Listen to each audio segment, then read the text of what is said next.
Ah, magkaroon tayo ng review sa ating topic na sektor ng ekonomiya. Inom lang natin ng water, no?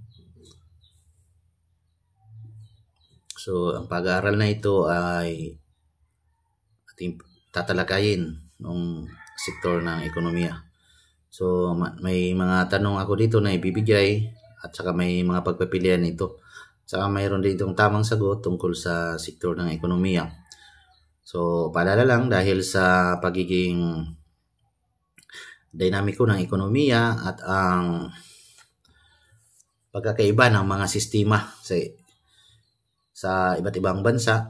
So, ang ilang sa mga sagot ay maaaring mayroon ding pagkakaiba depende din sa konstituto at saka particular na bansa o modelo ang tinutukoy, no? So, ang mga sagot na ibinibigay may pagkalatang representasyon batay sa isang karaniwang tatlong sektor ng mga modelo. So, nandito na, umpisa natin. Ano ang tatlong pangunahing sektor ng ekonomiya? So, ang pangunahing tatlong sektor ng ekonomiya ay letter A, industriya, serbisyo, turismo. Letter B, agrikultura, industriya, serbisyo. Pagtatanim, pagsasaka, pagmamanufaktura. Letter D, transportasyon, komunikasyon at teknolohiya. So, ang tamang sagot dito ay sektor ng agrikultura, sektor ng industriya at saka sektor ng serbisyo. Okay. Saang sektor ng ekonomiya nabibilang ang pagsasaka, paghayupan at pangingisda? So, letter A, sektor ng industriya, letter B, sektor ng serbisyo, letter C, sektor ng agrikultura, letter D, sektor ng informal na sektor. So, ang tamang sagot ay sektor ng agrikultura. Siyempre, yun ang paghahayupan, pagsasaka at pangingisda. So, next number. Saang sektor ng ekonomiya nabibilang ang pagmamanufaktura at pagproseso ng mga produkto? Letter A, sektor ng agrikultura, letter B, sektor ng industriya, letter C, sektor ng serbisyo, letter D, sektor ng informal. So, ang tamang sagot dito ay sektor ng industriya. Letter B. So, saang sektor ng ekonomiya nabibilang ang trabaho tulad ng pagtuturo, pag-aalaga ng kalusugan at pagbabangko? Letter A, sektor ng agrikultura, letter B, sektor ng industriya, letter C, sektor ng serbisyo, letter D, sektor ng informal, no? Ang tamang sagot ay letter C, sektor ng serbisyo. So, ano ang ibig sabihin ng tertiary sector? Tertiary sector, ano? So, letter A, sektor ng agrikultura, letter B, sektor ng industriya, letter C, sektor ng serbisyo, letter D, sektor ng informal. So, ang tamang sagot dito ay siyempre sektor ng serbisyo. Yun sila yung kabilang sa mga tertiary sector. So, ano ang isang indikasyon ng pag-unlad ng isang ekonomiya? Ano ang isang indikasyon ng pag-unlad ng isang ekonomiya? Letter A, paglaki ng sektor ng agrikultura lamang. Letter B, paglaki ng sektor ng industriya lamang. Letter C, paglilipat ng mga manggagawa mula sa agrikultura tungo sa industriya at serbisyo. Letter D, pagtitigil ng pag-unlad ng sektor ng agrikultura. Ulitin natin, ano ang isang indikasyon ng pag-unlad ng isang ekonomiya? Ang tamang sagot ay letter C, paglilipat ng mga manggagawa mula sa agrikultura tungo sa industriya at serbisyo. No? Kaya pala, wala lang tatanim sa atin dito. No, kasi lumilipat na sila sa industriya at saka sa serbisyo. So, pampito, ano ang maaaring maging epekto ng paglaki ng sektor ng serbisyo? Ano naman ang maaaring epekto ng paglaki ng sektor ng serbisyo? Letter A, pagbababa ng antas ng pamumuhay. Letter B, pagtaas ng bilang ng mga manggagawa sa agrikultura. Letter C, paglikha ng mga bagong trabaho at pagtaas ng kita. Letter D, pagbababa ng mga produksyon ng mga kalakal. So, ulitin natin, ano ang maaaring epekto ng paglaki ng sektor ng serbisyo? Ang tamang sagot ay letter C, paglikha ng mga bagong trabaho at pagtaas ng kita. Letter number 8, ano ang isang hamon na kinakaharap ng sektor ng agrikultura na maaaring umunlad ang bansa? So ano daw ang isang hamon na kinakaharap ng sektor ng agrikultura na maaaring umunlad ang bansa? So letter A, kakulangan ng teknolohiya at modernisasyon. Letter B, pagbabago ng klima. Letter C, kakulangan ng infrastruktura. So lahat ng nabanggit. Ang tamang sagot ay lahat ng nabanggit. So number 9, ano ang kahalagahan ng pag-unlad ng sektor ng industriya? So ano naman daw ang kahalagahan ng pag-unlad ng sektor ng industriya? So paglikha ng mga produkto para sa lokal at pandigdigang merkado, tama. Paglikha ng trabaho at pagtaas ng kita, tama. Letter C, pagpapaunlad ng teknolohiya at innovation. That is tama din. So ang tamang sagot ay letter D, lahat ng nabanggit. Ano ang isang paraan? Ano isang paraan upang mapaunlad ang sektor ng ekonomiya? Ano ang isang paraan upang mapaunlad ang sektor ng ekonomiya? Letter A, pagpapabuti ng edukasyon at pagsasanay ng mga manggagawa. Letter B, pag-i-invest ng infrastruktura at teknolohiya. Letter C, paglikha ng mga patakaran at sumusuporta sa mga negosyo. So lahat ng nabanggit. So ang tamang sagot naman dito ay lahat ng nabanggit, no? So lahat ng binanggit natin ay tama, no? So kaya ang tamang sagot ay letter D, lahat ng nabanggit. So nagkaroon din tayo ng mga pag-aaral sa ating topic na patakarang pang-ekonomiya, no? So nagkaroon din tayo ng mga pag-aaral at research about sa topic na yan, at check naman na mayroon kayong kaalaman o natutunan sa pag-aaral na yan. So mayroon akong mga nagawang tanong dito para sa ating pag-aaral ngayon na maaaring makakatulong at maaaring ding lumabas pagdating ng examination. So number 1, sa pag-aaral natin dito yung sektor at patakarang pang-ekonomiya. So ano ang pangunahing layunin ng patakarang pang-ekonomiya? Ano daw ang pangunahing layunin ng patakarang pang-ekonomiya? So letter A, pagkontrol sa presyo ng mga bilihin. Letter B, pagpapanatili ng matatag na ekonomiya at pagpapaunlad ng bansa. Letter C, paglikha ng trabaho para sa lahat. Paglikha daw ng trabaho para sa lahat, no? So next ay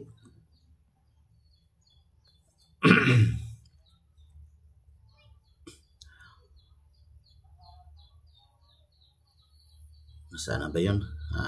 Kalimutan natin, no? So balik tayo sa paglikha ng trabaho para sa lahat.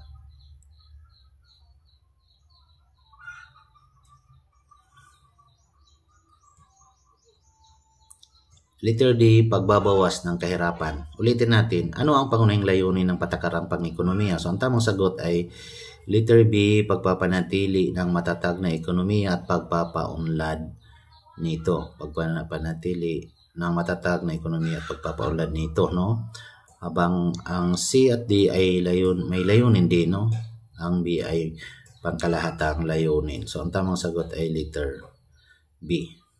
So sa number 2, ano ang dalawang pangunahing uri ng patakarang pang-ekonomiya? So may dalawang uri din pala ito, no, ang patakarang pang-ekonomiya. So ang patakarang pananalapi at patakarang pang kalakalan. So yun yung letter A. Ang letter B ay patakarang pananalapi at patakarang piskal. Letter C, patakarang piskal at patakarang pang-industriya. Letter D, patakarang kalakalan at patakarang pang-empleyo. So ang tamang sagot dito ay ang patakarang pananalapi at ang patakarang piskal, that is letter B. So pangatlong tanong, sino ang karaniwang nagpapatupad ng patakarang pananalapi? Sino daw? No? Sino ang karaniwang nagpapatupad ng patakarang pananalapi? Letter A, ang Pangulo. Letter B, ang Kongreso. Letter C, Sentral na Bangko. At letter D, Kagawaran ng Pananalapi. So ang tamang sagot dito ay letter C, Sentral na Bangko o Central Bank of the Philippines sa atin. So number 4, ano ang pangunahing instrumento ng patakarang pananalapi? Ulitin ko, ano ang pangunahing instrumento ng patakarang pananalapi? Letter A, pagbubuwis. Letter C, paggastos ng pamahalaan. Letter C, interest rate at supply ng pera. Letter D, pagkontrol sa presyo ng mga bilihin. So ang tamang sagot ay interest rate at supply ng pera, no? Finance. Number 5, sino ang karaniwang nagpapatupad ng patakarang piskal? Sino daw ang karaniwang nagpapatupad ng patakarang piskal? So, letter A, sentral na bangko. Letter B, Pangulo at Kongreso. Letter C, kagawaran ng kalakalan at industriya. Letter D, pribadong sektor. So, ang tamang sagot dito kung sino daw ang karaniwang nagpapatupad ng patakarang piskal. So, ang sagot ay letter B, Pangulo at Kongreso sa pamamagitan ng paggawa ng budget. No?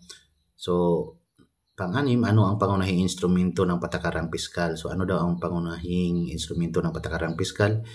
Letter A, pag-control ng supply ng pera. Letter B, pagbuwis at paggastos ng pamahalaan. Letter C, pag-ayos ng interest rate. Letter D, pag-control sa import at export. So, ang tamang sagot dito, class, sa ano ang pangunahing instrumento ng patakarang piskal ay letter B, pagbubuwis at paggastos ng pamahalaan. Pagbubuwis at paggastos ng pamahalaan. So, ano ang layunin ng expansionary fiscal policy? Ano ang layunin ng expansionary fiscal policy? No. So, letter A, pagpapabagal ng ekonomiya. Letter B, pagpapalakas ng ekonomiya sa pamamagitan ng paggastos ng pamahalaan at pagbabawa ng buwis. Letter C, pagkontrol ng inflasyon. Letter D, pagbabawas ng utang publiko. Ulitin natin, ano ang layunin ng expansionary fiscal policy? Ang tamang sagot ay letter B, pagpapalakas ng ekonomiya sa pamamagitan ng pagtaas ng paggastos ng pamahalaan at pagbaba ng buwis. Next number, ano ang layunin ng contractionary fiscal policy? Ano ang layunin ng contractionary fiscal policy? Letter A, ang pagpapalakas ng ekonomiya. Letter B, pagbabagal ng ekonomiya sa pamamagitan ng pagbababa at paggastos ng pamahalaan at pagtaas ng buwis. Letter C, pagpapalaki ng supply ng pera. Letter D, pagbaba ng interest rate. So, ulitin natin, ano daw ang layunin ng contractionary fiscal policy? So, ang tamang sagot ay letter B, pagpapabagal ng ekonomiya sa pamamagitan ng pagbaba ng paggastos ng pamahalaan at pagtaas ng buwis. Okay. Ano ang maaaring maging epekto ng mataas na interest rate? Ano ang maaaring maging epekto ng mataas na interest rate? So, letter A, pagtaas ng paggasta ng mga tao at negosyo. Letter B, pagbaba ng paggasta ng mga tao at negosyo. Letter C, walang epekto sa paggasta. Letter D, pagtaas ng inflasyon. Ulitin natin, ano ang maaaring epekto o ano ang maaaring maging epekto ng pagtaas ng interest rate? So, ang tamang sagot ay letter B, pagbaba ng paggasta ng mga tao at negosyo dahil mataas nga yung interest rate dahil sa mas mahal ang manghiram daw ng pera, no? So, ano ang layunin naman ng patakarang pangkalakalan? Ano ang layunin ng patakarang pangkalakalan? Letter A, pag-control ng presyo ng mga produkto. Letter B, pag-impluwensya na sa kalakalang panlabas ng bansa. Letter C, paglikha ng trabaho. Letter D, pagbabawas ng kahirapan. Ulitin natin, ano ang layunin ng patakarang pangkalakalan? Ano ang layunin ng patakarang pangkalakalan? Ang tamang sagot ay letter B, pag-impluwensya sa mga kalakalang panlabas ng bansa. Letter B, pag-impluwensya sa kalakalang panlabas ng bansa sa pamamagitan ng mga taripa, kuta at iba pa. So, maraming salamat at tinapos mo ang video na to at sana ay mayroon kang mga natutunan dito sa ating mga pag-aaral, mga kaibigan, mga kapatid, mga kaklase, no? So, pasensya na sa ating mga pagbabasa dahil talagang inuulit-ulit ko upang ma-internalize ninyo kung ano yung ating mga nabasa o ano yung mga diniscuss natin sa topic natin, no? So, kailangan nating ulit-uliting gawin yun para mas lalo nating ma-internalize sa madaling salita, no? So, ang mga sagot na ito ay pangkalahatan at maaaring mag-iba din, no? Depende sa konstekto. Depends upon the context. Ang mga patakarang pang-ekonomiya ay komplikado at may iba't ibang paraan ng pagpapatupad o sa pag-aaral. So, maraming salamat at tinapos mo ang video na ito. Sana magkaroon ka ng mataas na score at mataas na kaalaman gamit ang ating pag-aaral, mga kaibigan. So, thank you for watching. Subscribe po. Thank you. God bless po. Good luck.